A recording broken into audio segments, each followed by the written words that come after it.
Na última aula nós fizemos o sombreamento, é tipo um forro de mesa aqui no caso, para sobrepor as maçãs e a jarra. Agora eu vou estar fazendo o fundo da tela aqui. Vou usar branco, um pouquinho de terra de siena natural.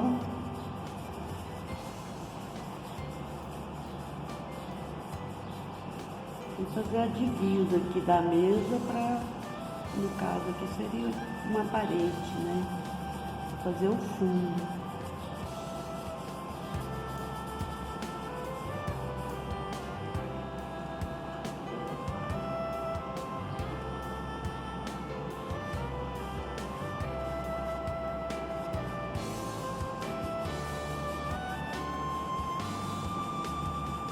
Contorno direitinho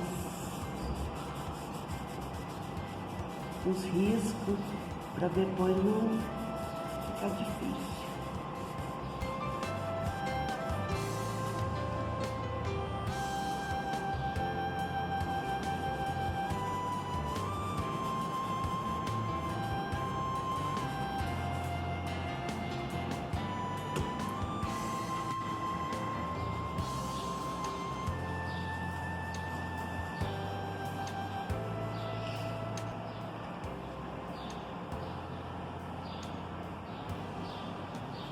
Você pode pintar fazendo círculos, assim, para não ficar marca do pincel.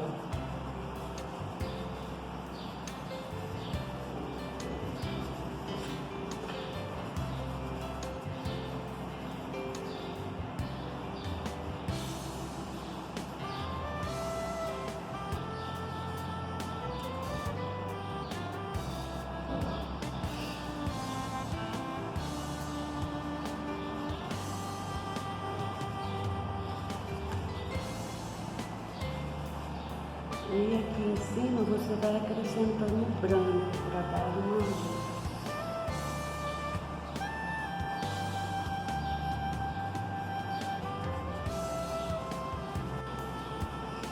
Agora a gente continua até o final, colocando sempre mais branco para dar a luz da tela.